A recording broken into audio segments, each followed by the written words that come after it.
Hello, Brad. Nice to meet you. Nice to see you. Thank you for joining my channel. Absolutely. Thanks for having me on. I am happy to be here and thrilled to talk to your audience about, some Salesforce knowledge we can share. You're not only an exceptional professional, but you use that talent to achieve something that many people like me have never even thought about. For example, for me, the goal in life has been, let's make an awesome career, let's make a lot of money, generate some passive income, and then I didn't think further. Yeah, well, that's excellent. And I think that's a lot of people. And I think that's going to be a lot of people listening today are people who are exactly like you and exactly like I was just a few years ago, where it's make as much money as possible, even if you have to work, more than 40 hours a week, and build this career and climb the ladder and get the nicest title you can get and see where that takes you, because that's the dream, right? But yeah, I think once I realized that all of those things were achievable, personally, I decided to take it a step further. That's what I want to talk about, the next steps. Yeah, because a lot of Salesforce professionals out there, a lot of the Salesforce developers are in that strong six-figure salary with a nice 9-to-5 job, and we're now just trying to get that extra certification, maybe get that promotion, maybe go to that better company, like maybe from a smaller company or from Accenture. Let's try to get into Google, Facebook, and then once you're there, I don't know what's beyond, but that's like the ladder, the Salesforce ladder that many people are striving to climb. Yeah, I think that's right. And I think those are all very, those are good goals, and those are great things to be passionate about. And it's, in my opinion, it's never a bad thing to, be serious about your work and serious about, the work that you do for the companies you work for. And climbing that ladder is just part of that. But to me, as you know, from our conversations prior to this, there is so much more, and there is life outside of work. And there are goals that you can have outside of work, and everything doesn't have to be about the next certification and the next promotion, or how cool is the company name that you work for, or how amazing is that title that you've achieved. And I think those goals are so easy for us to see, because that's what everyone does. And it's so easy to know that working for Google and making over $100,000 is such an easy goal that everyone thinks is part of that big dream. And it is, and it's an amazing dream. But once you get there, or once you realize it's achievable, then what's next? And for me, it was having goals outside of Salesforce and having goals outside of my career. And most of those goals involve spending quality time with my family and, most notably with my daughter. So she is definitely my passion in life. And I know a lot of people say that their kids are their passion in life and work comes second.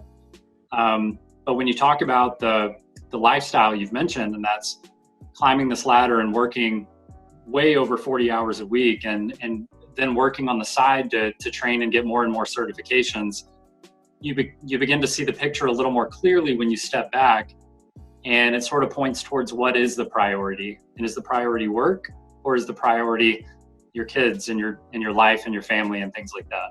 A lot of us are looking at climbing that corporate ladder, going from that like 120 to 140, 260, and on and on, and until you retire. I don't know what the income level is when you're 50, but just let's get up more. Another 20,000 this year, another 30,000. But you took an elevator while we were climbing stairs, and you took an approach that did not compromise on your earning, and you have some strong numbers to show for it. You don't have to compromise on your family income while you can still enjoy the time with your family. So let's talk about the numbers. So you've been an independent consultant for how many years? I've been independent consulting for right at 5 years now. 5 years now, okay. When you started being an independent consultant, what salary were you making? Yeah, so I'll say, but before I moved into doing my own thing and doing my independent consulting, I'll just jog through it really quickly. My first job right out of college, junior admin, I was making $36,000. I worked there for a year. My second job, I hopped over to a consulting firm that everyone's probably familiar with, Blue Wolf, and I made $60,000 there. I worked there for about a year. I moved on to a smaller consulting firm and got another pay raise to $75,000. So by the time I was entering my third year as a professional, I was making $75,000 at a small consulting firm. From there, I moved to another consulting firm after 2 years, and I made $120,000. So that was my career prior to going into freelance consulting. And so to answer your question, before I began freelance consulting, I was making $120,000 a year as a consultant at a major consulting firm. First of all, and that was you're 24. How old are you? I am now 31. At the time that this all began, I was 22. So at 22 years of age, you were making $120,000? No, that was 5 years ago when I stopped doing mainstream consulting and moved into independent consulting. So I would have been 26 when I was making 120 grand. That's an amazing salary for a 26-year-old. Still incredible money. Yeah, absolutely. Still, yeah. And this was 5 years ago. Like, a lot of people go to business school, they spend like almost $200,000 so they can get a salary of $120,000. Yeah, that's absolutely right. And I never dreamed I would make that much money. So yeah, I've definitely considered it a privilege to make that amount of money at any point in my life, much less at 26. So well done for achieving that milestone. Six-figure salary before you're 30. Well done. And you didn't even have a computer background. What was your background? My background was in economics. So my goal was to be a financial advisor. And I thought that would be fun. And then it was very difficult to get a job out of college. So I started applying for anything and everything. And I had no idea what Salesforce was, but I happened to apply at a local company as the junior Salesforce administrator. And somehow luck would have it that I actually landed that job, but I had no tech background. I was more interested in finance and economics. Wow. With a humanitarian degree, you got a six-figure salary 4 years into your career. Yep, that's right. You must be the highest earning person in your class of economics. Probably pretty close to it, I would have to guess. Yeah. Well done, first of all. Now, next, the more interesting stuff comes. You made a nice six-figure salary very young, and then something happened. What is it? Yeah, so my daughter was born, I should say my wife and I were pregnant, and at the time I was making that very comfortable six-figure salary, living in Central Florida, so things are not that expensive here, fairly low cost of living.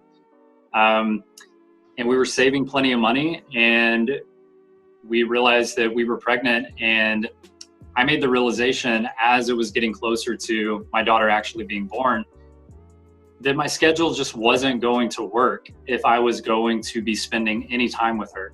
And I realized that I was at work and I was working remote, so I had no commute, there was no getting ready and all that kind of stuff, but I was sitting down at my desk at 8 o'clock and I was working, coming down for lunch for maybe an hour and then going back to work until 5 or 6 o'clock. And then I would come down for dinner, and then even after work a lot of nights, I would sit down because I had a project that I had some deliverables on, or I had some timelines that I needed to meet. So a lot of times, even after 5 or 6 o'clock, I would be doing a few more hours in the evening. And it started to dawn on me that my little girl is about to be born, and I'm going to be sitting upstairs at my computer while she is growing up. And it was eating away at me. And I realized I've got to do something about this, or this is going to slip away. And at least I had the realization, and I was listening to those people talk to me. And it was, people like my parents and these random strangers you would see at Target. And they're saying, she's going to grow up so fast. And I think I was lucky enough to have listened to them. And I said, you know what? She is going to grow up so fast. And I cannot miss this opportunity. So at that moment, we realized that we had a lot of disposable income and that we didn't need to drive big fancy cars. We didn't need to eat out all the time. We could cut our expenses, and I could afford to work a part-time job and only make $60,000 a year, and we would be able to afford all of our expenses. So to me, it was a no-brainer. That was a lot of conversations with my wife to talk to her. She was totally on board, but we had to run budgets to make sure we weren't missing anything, that we weren't going to get sidelined financially and end up in, debt, which would just put more stress on us. So we cut our expenses and everything worked out okay. And I found a part-time Salesforce job making $60,000 a year as a Salesforce administrator. So taking a huge step back from a career perspective. We just talked about climbing that ladder. And I did the exact opposite. I sort of climbed down off the ladder. And I said, I'm going to work part-time, making $60,000 a year. That'll pay the bills. And I'm going to be there for my daughter, and I'm going to watch her grow up. And that was huge for me. So I switched over to making $60,000 a year, working part-time. Yeah. So that was when a lot of things changed, and that was back in 2016. Were you afraid that you might not be able to find some jobs or gigs so that you can sustain your previous lifestyle? There was some interest there, but it was not at top of mind. When I switched to working part-time, that was not part of what I was thinking about. I was thinking about working part-time and getting the job done. Oh, really? Being there with my daughter. I was not concerned about picking up additional clients or anything like that. That sort of unfolded over time. Oh, okay. So the way that it happened was I picked up this part-time job and I made half as much money, and I was there for my daughter, and life was good. And honestly, work felt like a hobby. I did have some concern that I might lose some of my skills, that I might, if I'm not keeping up with the latest certifications and the latest release notes, and I don't have a client that's challenging me, then I might lose some of my polish as a Salesforce professional.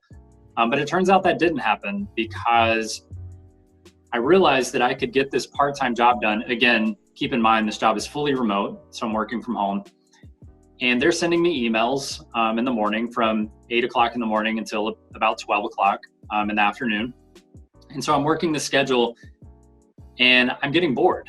And I'm realizing that I'm getting all of the work they need done, and they're basically saying, hey, Brad, we don't have anything for you right now. Just stay in front of your email, keep your phone on you, and we will let you know as soon as we have something. So I was doing everything in their system. I was auditing it. I was cleaning up the workflows and process builders. I was doing field analysis to make sure they didn't have any fields that were going unused, and just going through all the metadata and just making sure that it was all cleaned up, because I was basically making my own work at that point. So I'm in this rhythm. I'm working 8 to 12. And what I realize is I still have to be available for them. I still have to keep an eye on emails. I still have to be in front of my phone in case they call, but I have a lot of downtime during that period. So why not pick up another client? So what I did was I started looking for some work on the side, and I started having some luck picking up clients. And, some of the early on, there were some, stumbling blocks, and didn't quite have the documentation in place that I needed, didn't quite know how to pick up clients efficiently or the most effective way to talk to people.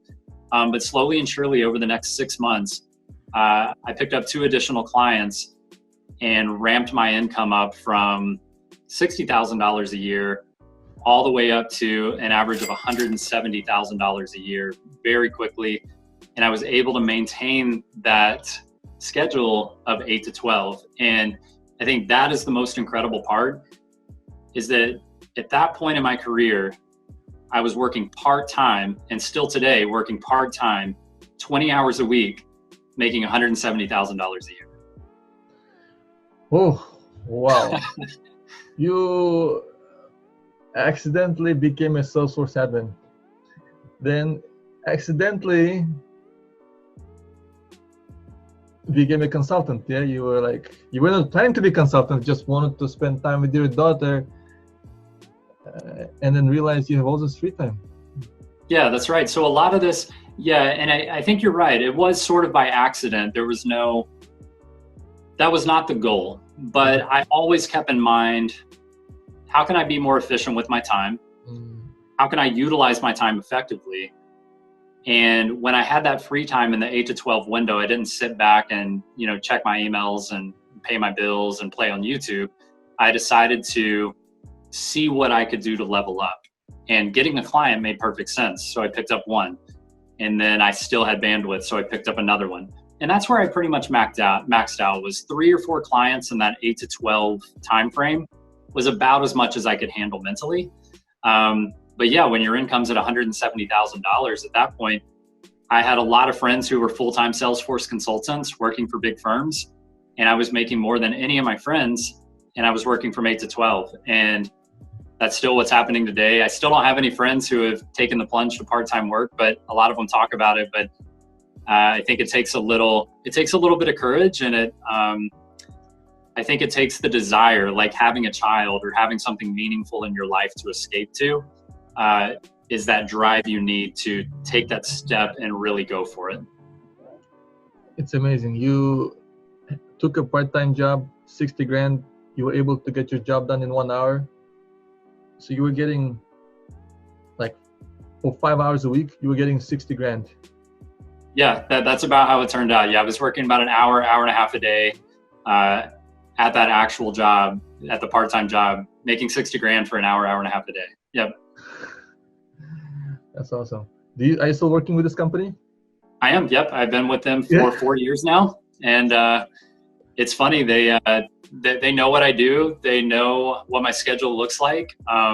They put me on all kind of projects. They've had me doing all kind of Pardot implementations, and now I'm Pardot certified, so I can help them out with that. Bringing in new apps like power dialers and gamification tools. And the fact of the matter is, I can work fast enough to outrun anybody else on the project. So they really still can't keep up with work that I get done in the period of time that I'm working. Really? Yeah. Wow. So they know that you're efficient, that you're getting stuff done in half a day. So they're like, instead of let's fire the other developers, admins, let's just pile everything up on Bradley. Well, at the end of the day, it's those guys, they could care less what I'm up to, right? Because as long as when they call and they email, I respond and it gets done on time, they're paying a Salesforce, professional $60,000 a year to manage their Salesforce and their Pardot systems. They're never going to find that anywhere else. So really? They are getting an excellent value, and I get my lifestyle at the same time. That's true. Because other people will want to work full-time, right? And they would want that's right. And they're not going to want $60,000 a year. Whoever you can hire for $60,000 a year is probably not going to be the best resource in the world. That's true. Yeah. And 2 of these managed services agreements plus my part-time job. And that's what's bringing me, you'll see, actually in 2019, I ended up making, somewhere in the ballpark of around $220,000 in 2019. And that's because I'm slowly getting better and better at this. And I'm still working the 8 to 12 job. And the income is slowly rising because I'm getting better at picking clients, charging the proper rate, and continuing to design my life to make more money without working anymore. Wait. You made $220,000 in 2019, working from 8 till 12? 12. Yep. 8 to 12 last year, $220,000. Yep. Oh, that's if you're a full-time employee, that's like almost $500,000. Yeah, that's right. So yeah, I mean, I guess you could ramp that up and work 40, 50 hour weeks, and yeah, you could be making, 400 grand plus on a good year. Yeah. Wow. I guess at some point. Yeah, go ahead. No, you. Yeah, I was going to say at some point we should probably bring up that I'm not a developer. I don't know how to do development work. So you don't have to be a developer to see these numbers. So Bradley, you made $220,000 providing managed services. So what kind of services do you provide? This is Apex. This is you making Lightning Web Components, Visualforce pages. I don't know, integrations. Why would people pay you this money? What's special? Yeah, so they pay this amount for it's a level of trust, it's a level of professionalism, and it's a knowing that I can get the job done and I'm confident to get the job done. And I can come in there and you have to grow your clients and you have to grow trust. And that means that the first contract you have with someone might be a 20 or 40 hour contract that is a test run to see how you do and see if they like you.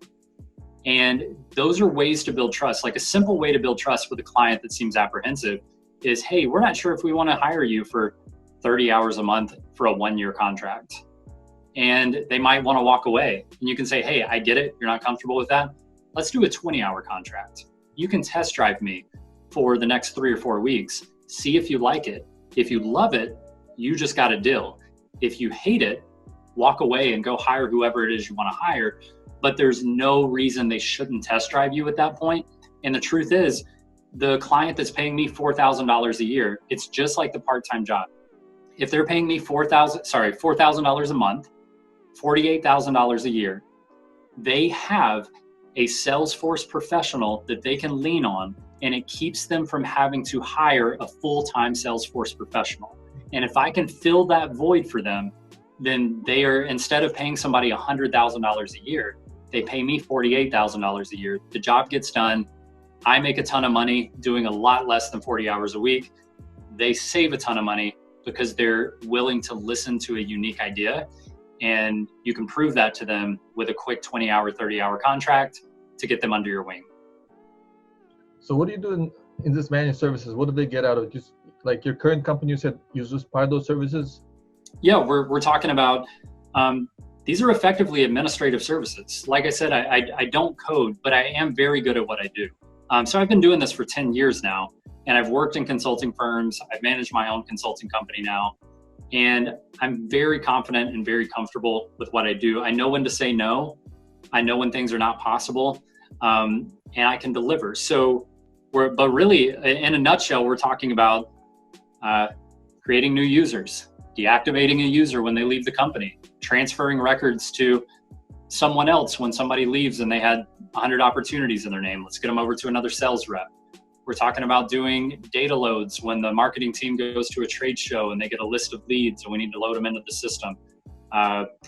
Managing third-party apps from the app exchange, whether that's a power dialer, gamification, e-signature tools, all those types of things that you get very familiar with over time being in the Salesforce ecosystem. And so then I currently have moved into sort of a Pardot role, but the truth is Pardot is very similar to Salesforce in a lot of ways. You have data that things change and you want to trigger some type of automation to happen. You already do that stuff with workflows and process builder. So it's the exact same thing inside of Pardot. It's just a database that's housing data and you want to fire automations off of it. It's all the same stuff. And all you're doing is syncing that information to Salesforce to make it all talk to each other. But that's through a standard point and click connector that you just tell it which fields to map and tell it when to sync and all this stuff. So it's really standard administrative functions with a lot of polish. Yeah. So since you work part-time, 8 to 12, you get extra. Can you talk about this number, like extra 3.5 years?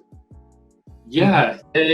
So I put together this diagram because I used to do, is pre-COVID, I would go to these conferences for people interested in financial independence. And we were talking about lifestyle design and how you can create a lifestyle that meets your needs today, because a lot of the financial independence people talk about retiring early. And that's typically thought of as retiring before 50, sometimes before 40. And a lot of their drive to retire early is to do all the things that they want to do and they can't do now. And so a lot of the things I talk about are stop thinking so much about retirement and start designing a life that allows you to do all those things you wish you were doing today. Start designing the life that you don't have to retire. You can start doing all the things you want to do right now today. So part of that is designing a life where you don't work 8 hours a day. So effectively, hopefully we'll have the diagram up, and what you're going to see are these blue X's. And behind them, you're going to see. One second, actually. Why don't you just share the screen and you can annotate it, and it'll be easier for. Okay. Yeah. Yeah. All right. So here we're recording the screen. There you go. You can turn on this annotate thing and just, if you want, or you can. Just... Okay. All right. So actually, I am on my phone for the screen share, so I will talk over it, and that should be easy enough. And all right, you can tell me where you are. So you're going to see this diagram here, which effectively has 12 rectangles in the back with all these little dots. And if you pause the video and zoom in, you'll actually notice that all those little dots are a tiny little baby icon, because again, a lot of my vision is around my child. Didn't notice it was so yeah, you'll notice those are all tiny little babies back there. And on top of those, you're going to notice a series of these big X's.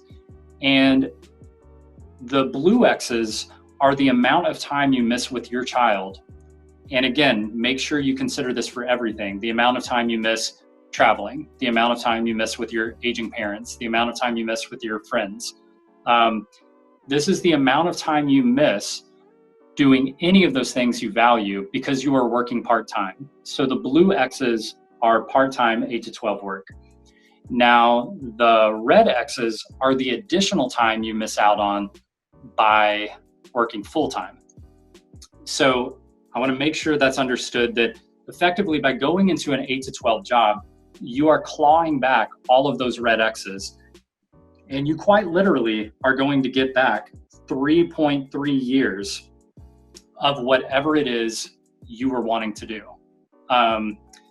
And I think I'm looking at that correctly. It's 27. It's actually, it may not be 3.3 years. It's right in there somewhere, but it's right around 30% of your time you're going to get back. So that you don't spend this 3.5 open years, you get to spend 7 open years out of those 12. And the point of this, and I think it may be a little confusing. A lot of people are probably thinking, well, why are there not 5 red X's if there are 5 blue X's? Because he's working half the time. And that's because in this diagram, there is math behind it. And there is an assumption that everyone still has to get ready for work. Everyone still has to commute to work. So this doesn't apply. You have to keep in mind, this is for presenting to your average person who's not working 100% remote. So this is for a typical day job. Let's assume the part-time person still has to commute half an hour each way. They still have to get ready for work every morning and do all those things related to work. So it's not quite half the time, a full 50% of the time you're clawing back. But if you are at home and you are fully remote, you quite literally will be clawing back twice as much time, So it'll take a second to digest it, but effectively each one of those rectangles is a year of life. And by working part-time, you are going to work 5 years. If you do the math, if you say, what I did was I said an average full-time day is 10.5 hours. And that's because you're working from 8 to 5. A lot of people like to say 9 to 5, but there's a lunch break in there. You're working 8 to 5. It's encompassing 9 hours of your life. And then you are driving back and forth to work, an average of half an hour in the United States each way, so an hour a day. So that's 10 hours a day. And then you're probably spending 15 minutes getting ready for work and 15 minutes coming down after work, getting undressed, changing into your day clothes, all that kind of stuff. So work actually encompasses 10.5 hours a day for a typical 9 to 5 job or 8 to 5 job. What does this 8.3% designate? It is a percentage of the 12 blocks. So 8.3 times 12 would give you roughly 100%. Okay. 12. So that is the percentage of time in the first 12 years. So to me, this was the first 12 years of my daughter's life is represented on this graph. They're 100% available. However, due to work, I'm immediately losing 3.5 of those years. Or sorry, I immediately am only left with 3.5 of those years. And due to part-time work, I'm losing 5 years. But full-time work, I'm losing about 8.5 years. So I would much rather claw those 3.5 years back. Wow. So that's a lot to digest. Probably want to, pause the video now and take a look at the diagram and sort of think over and process that, because there's a lot to take in there. Yeah, maybe I will add a link to some website that explains this more, maybe some video. Yep. All right. So I want to live a life like this so I can spend more time with my family, so I can travel the world. I want to go back to my home country. How do I find my first customer? So can you give quick tips of how should I find my first customer? Should I look on Upwork? Should I, how do you do it? What's your best advice? Yeah, so I've got, we haven't talked much, but I actually have a course that goes through all of this in detail, but I am absolutely open to giving quick tips about how all of this works. So getting your first client, my number one strategy for people who are starting out is to do volunteer projects. And the reason I recommend volunteer projects is because they are easy for beginners to get. Because if you're making $120,000 a year, you're probably not off doing volunteer projects. So there's a lot of room in the game for beginners to get in and be able to do the volunteer work. But if you are making $120,000 a year, you are absolutely going to be able to get volunteer projects. And it seems counterintuitive. Why would I do volunteer work if I want to make more money and have side clients? And this is why. I have worked in my history, I believe, right at about 6 volunteer projects. And I've done those over a period of time. Even when I was making great money, I did volunteer projects. And what happens is, it's this odd thing, and you're only going to know about it if you do volunteer work, is that if you come in and you do a good job, and what you want to do is you want to sign up for a volunteer project, but you limit it. You say, I'm going to do 5 hours a week for you for the next 4 weeks. Or I'm going to do a Salesforce Classic to Lightning conversion for you. But that's all. Or I'm going to build the specific set of requirements that you have into Salesforce. You box your requirements in. And what that does is, at the end of that volunteer project, that client is going to be going, okay, we're all done. And you're going to be saying, hey, I really enjoyed working with you. I would love to continue working with you, but we've reached the end of this volunteer project. So at this point, if you would like for me to continue working with the company, which I would love to do, I'm actually going to need to start charging my nonprofit rate, which is, now pick a price. And typically nonprofit rates are somewhere in the ballpark of $60 to $80 an hour. You could go all the way up to, even $90 an hour, but I would say $60 to $80 an hour for nonprofit work is pretty typical. And at that point, you have picked up a client. And if they might say, no thanks, we're just going to figure this thing out.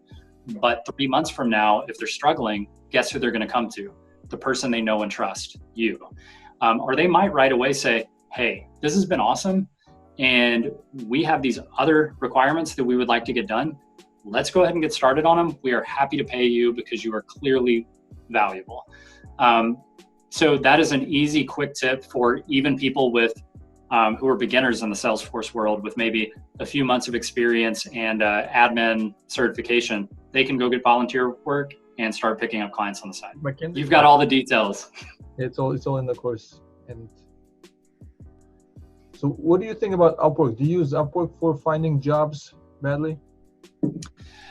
So I don't use Upwork. And there are sites like Upwork, there are sites like Fiverr, and I know I've heard of a lot of freelancers using those sites to try to generate freelance opportunities. But this is my perception, and it may be different for other people, but that seems to be sort of the bottom of the barrel as far as people are really low. If I worked for a client and they said, hey, Brad, we appreciate your professional proposal and statement of work that you have sent us. However, we have decided to look for someone on Upwork, that would indicate to me that they are just looking for cheap work to just get the job done and hope it's done right. And they're not really looking for a professional. So if someone is out looking for somebody trying to make a few bucks on the side, Upwork might be a place where clients are going to look. But if you want serious clients who want to do things like $50,000 a year managed services agreements, or clients who want to do $50,000 projects and they want to bring you in on those, I doubt there are very many clients who are going to Upwork and saying, hey, does anybody here want to apply for a $30,000 Salesforce implementation to do for my company? They're not. They're looking for actual consulting companies. So part of that is how do you get into the fold with the actual independent consultants? And I talk to people about, you need to stop calling yourself a freelancer. And even though I use the term a lot, I use the term freelance because that is truly what I do. It's freelance consulting. But there is a certain perception with freelancers, and it's thought of as the guy who builds the quick website, or the guy who can write a blog article for me, or whatever it is. You know, it's thought of as sort of this cheaper alternative to paying the right price for the right product. And in the Salesforce world, you should call yourself an independent consultant. And you know, instead, and it's the same thing as an independent freelancer, but you, instead of Salesforce freelancer, refer to yourself as a Salesforce consultant. And if you need to, call yourself an independent consultant. But the truth is, I recommend to anyone starting, you know, on the freelance route, start your own company. It protects you. So in the United States specifically, I don't know about other countries, but in the United States, you want to go ahead and start an LLC, a limited liability corporation. You can do this in about 2 hours. Get online, Google whatever state you live in, how to start an LLC. It's totally, you don't need any help. You don't need like LegalZoom or an attorney or a lawyer or anything like that, or an accountant. You can do all this stuff yourself online. All you're doing is effectively, you're gonna have a specific form you have to fill out for your LLC in your state. You're going to want to get an EIN number from the federal government's website, totally free. That's your company's social security number. And then you're going to want to name your LLC and get started as your own company. You register it with the state. Anyway, it takes a couple hours. Trust me, it's not nearly as complicated as you think, because the guy who cuts your grass, the guy who puts a new roof on your house, the guy who does the plumbing and electrical, the lady who cuts your hair, everybody, and I should say lady or guy in all of those scenarios, but all of those people have a company. So if you somehow think they're elevated way above your knowledge of how to run a business and how to start an LLC, then, you know, I guess that puts you where you are.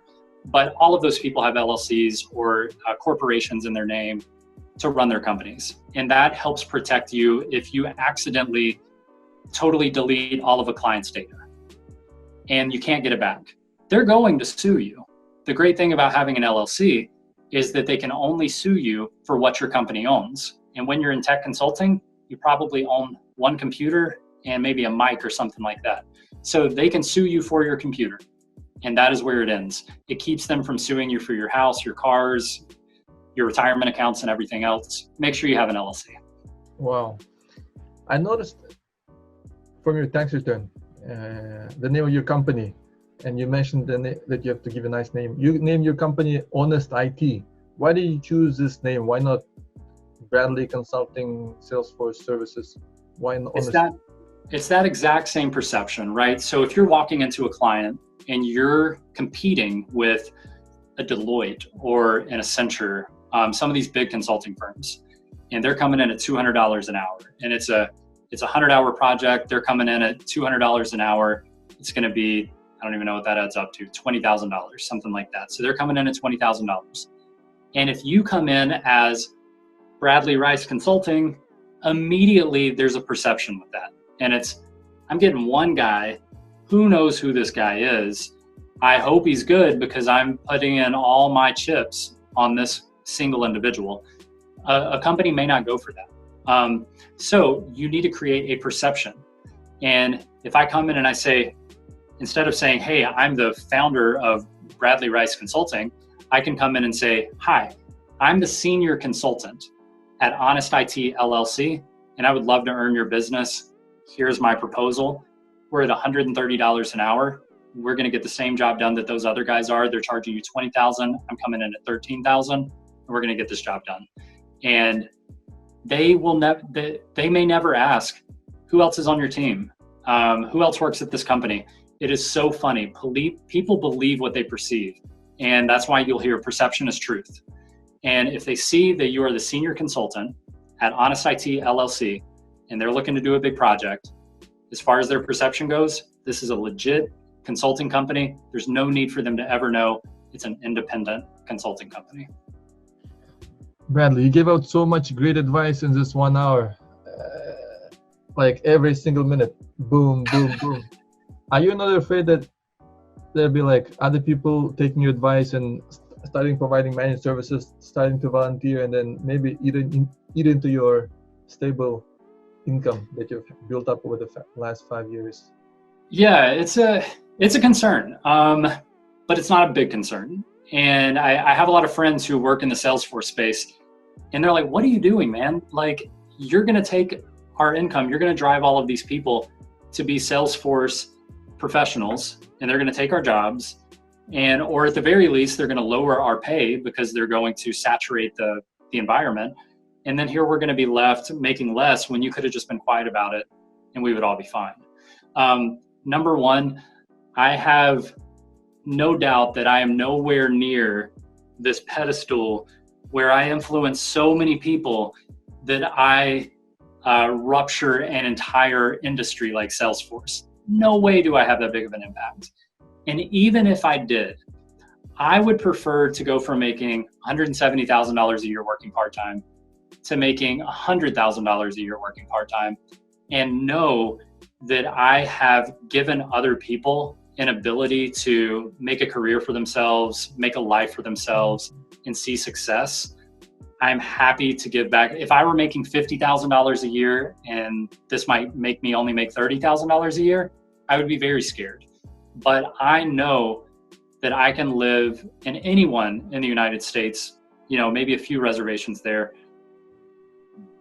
can live a very nice lifestyle on $100,000 a year. And if I can help somebody else build a flexible lifestyle and make their $100,000 a year, then go do it. And the other thing, which is specific to me, is that I'm on track right now to retire in 6 years. So at that point, I will have the option to retire.